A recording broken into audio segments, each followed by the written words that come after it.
인공지능이 인간과 교감하게 되면 어떤 상황이 벌어질까? 또 인간을 사랑하게 된다면 그것은 진짜 감정일까? 아니면 학습된 소프트웨어의 버전 업데이트일까? 이 궁금증의 시작은 오래전으로 거슬러 갑니다.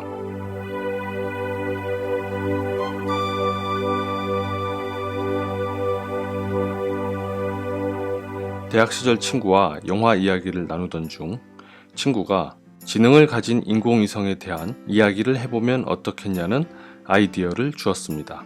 그리고 영화에 어울릴 것 같다며 친구가 추천해준 그룹 U2의 All I Want Is You라는 음악을 들으며 인공위성에 대한 이야기를 구상하기 시작했습니다. 인공위성이 이런 노래를 부르며 우주를 떠도는 모습을 상상하면서요. 오랜 시간이 흐르고 묵혀두었던 상상이 발전돼 가면서 인간의 감정을 느낀 인공위성이 우주에서 사랑의 노래를 부르면 좋겠다는 생각이 들었고 그것을 점점 실현하기 위한 작업으로 들어갔습니다. 이 영화는 한국영화아카데미 졸업작품으로 만든 영화로 인공지능을 가진 인공위성이 자신을 만들어준 여자 과학자를 사랑하게 되면서 자아를 찾아가는 이야기입니다. 시나리오 작업은 생각보다 빨리 끝났습니다. 수년간에 맴돌던 아이디어였기 때문에 한 번에 몰아서 정리하기가 어렵지 않았습니다. 과학자들이 신형 인공위성에 인공지능을 집어넣어 학습시키고 함께 교감하면서 친밀감을 쌓아가지만 사랑의 감정을 느낀 인공지능의 회로가 과부하되면서 사고를 치게 된다는 상황으로 이야기를 진행해 나갔습니다. 거기에 여자 과학자와의 로맨스를 심어넣어 기계와 인간의 사랑으로 이야기를 확장했습니다. 인공위성을 보여주기 위해서 그동안 나왔던 여러가지 인공위성들을 검색해 봤습니다.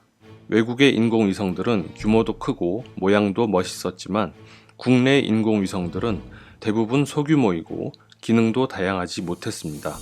그래도 가능하면 사실성을 높이기 위해 우리나라 인공위성의 모델을 토대로 영화를 만드는 게 의미가 있다고 생각해서 국내 인공위성을 취재해야겠다는 생각이 들었습니다. 저는 카이스트 인공위성센터의 연구원에게 무작정 연락을 해서 인공위성에 대한 자문을 부탁했습니다. 다행히 흔쾌히 취재를 승낙해 주셨고 카이스트 인공위성센터에 직접 찾아가 인공위성의 실물을 확인하게 되었습니다. 여러 모델 중에 그 당시 최신 모델이었던 우리별 3호를 토대로 최대한 비슷하게 영화 속의 인공위성으로 제작하기로 했습니다. 디자인 공부를 하는 친구에게 부탁해 실제 크기의 위성과 특수효과 작업을 위한 미니어처 모델을 만들었습니다. 처음으로 이런 디테일을 가진 작업을 하려다 보니 기술적 경험이 부족해 여러가지 시행착오를 거치게 되었습니다. 결국 ABS 플라스틱을 기본 재료로 인공위성의 몸체를 만들고 색칠을 했습니다. 최종으로 인공위성 몸체에 태양광 충전판을 달았어야 했는데 재료를 찾지 못해서 마무리를 못하고 촬영을 한 게 아쉬움으로 남습니다. 재료 선택부터 부품 수급, 색칠까지 쉬운 일이 없었습니다. 에델의 눈과 입이 되는 커뮤니케이션 장치는 고장난 비디오 카메라의 렌즈 부품과 플라스틱 컵을 색칠해서 머리를 만들었고 마이크 스탠드와 휴대용 스캐너를 이용해 목과 몸체를 만들었습니다. 기왕이면 목도 움직이고 이동도 가능하면 좋았겠지만 제작비와 기술의 한계로 진행하지 못했습니다. 이 장치의 컨셉은 어렸을 때 봤던 추억의 미국 드라마 벤지 시리즈 중에 E.T.를 닮은 날아다니는 외계인 로봇이 나왔던 적이 있었는데요. 그런 종류의 로봇을 떠올리며 에델을 만들었던 것 같습니다. 다음에 기회가 생기면 더 잘 만들어 보고 싶습니다.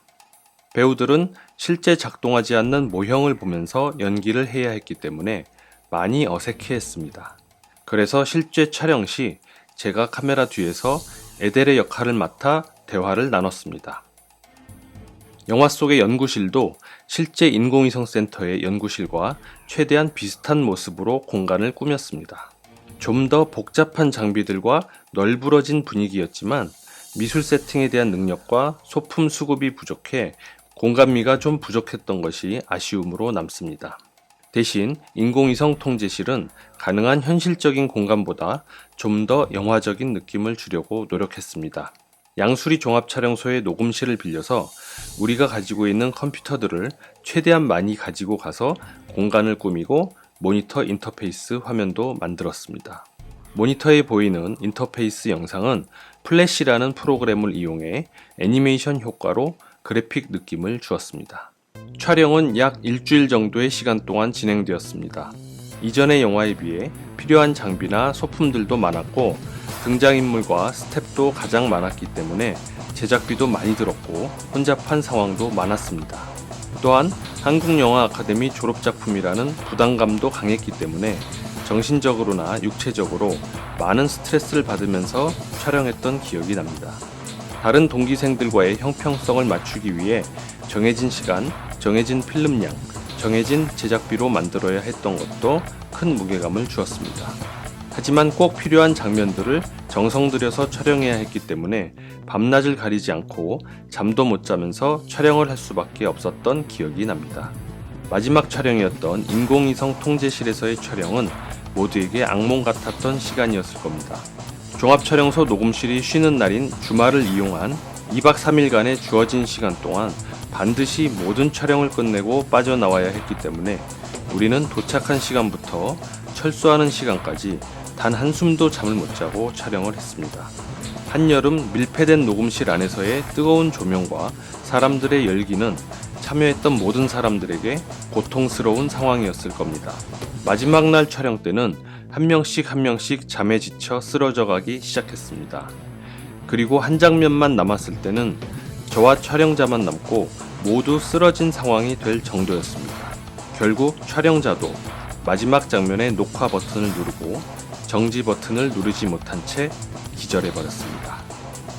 그렇게 가혹했던 한여름의 시간은 끝이 났습니다.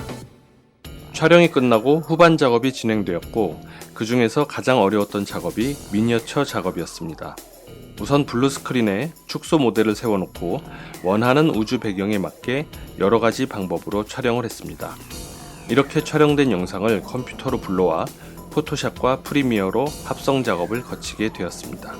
마지막 단계가 이 합성된 미니어처 영상을 필름으로 옮기는 작업이었는데요. 그 당시에는 키네코라는 기술을 이용해서 비디오 영상을 필름으로 옮기거나 필름 스캐너를 이용해서 영상을 한 프레임씩 스캔하는 방식이 있었습니다. 하지만 이런 작업은 전문적이고 너무나 비싼 작업 비용이 필요했기 때문에 차마 엄두를 내지 못했습니다. 결국 예전에 제가 만들었던 영화 엔드로피아처럼 일부 장면을 스크린에 투사해서 필름 카메라로 촬영했던 방법을 다시 쓰는 수밖에 없었습니다. 다행히 미니어처 장면은 필름으로 옮겨지게 되었지만 생각보다 화질이 그렇게 좋지는 못했습니다. 세월이 흘러 영화 전체가 디지털로 변환된 새로운 버전에서는 오히려 미니어처 장면을 원본 그대로 사용하고 실사로 촬영된 필름을 디지털로 텔레시네하여 볼 수 있게 되었다는 게 아이러니합니다. 제가 만든 영화 중에 가장 많은 분량의 음악을 만들었는데요. 음악을 만든 선배와 가능한 좀 더 감정적이고 상업영화적인 느낌의 음악을 만들기 위해 회의를 하고 각각의 장면에 어울리는 느낌을 만들기 위해 노력했습니다. 두 가지 꼭 필요한 음악이 있었습니다. 하나는 에델의 꿈속에서 제니 박사와 함께 춤을 추는 장면에 필요한 음악이었습니다. 이 장면은 아스트로 피아졸라의 오블리비언이라는 음악을 들으면서 시나리오를 썼는데요. 영화 속에 그 음악을 쓰고 싶었지만 저작권 때문에 사용하지 못해서 대신 선배에게 최대한 비슷한 느낌으로 곡을 만들어 달라고 부탁을 했습니다. 가만히 들어보면 비슷한 느낌이 많이 들 것입니다. 두 번째는 마지막 장면에서 에델이 제니를 떠나면서 사랑을 고백하듯이 부르는 노래입니다. 이 음악 역시 U2의 All I Want Is You를 들으면서 영감을 키워왔기 때문에 그런 느낌이 잘 묻어나길 바란다고 부탁했습니다. 그래서 제가 직접 주제곡의 가사를 만들고 직접 노래까지 불렀습니다. 사실 제가 소화하기엔 어려운 노래라 들으시기에 불편하실 수도 있었을 겁니다. 하지만 제가 진정한 인간이 되기 위해 사랑의 마음을 전하는 노력이었다고 생각해 주시면 좋겠습니다. 처음에 에델은 말하는 스피커로 아이디어가 시작되었습니다. 그러나 기술이 하나씩 확대되고 인터넷에 연결되면 그 기능은 무한대로 확장될 것입니다. 에델은 인터넷이 연결되어 있으면 어디에든지 있을 수 있게 되고 모든 정보와도 연결되게 됩니다. 네트워크에 있는 한 인공지능 시스템은 지속적으로 발전하고 거대해질 것입니다. 하지만 실제로 인공지능이 감정을 갖기란 쉽지 않을 겁니다. 단지 영화적 상상과 허구에 의한 이야기 때문에 감정을 가진 인공지능이 나올 수 있는 것이죠.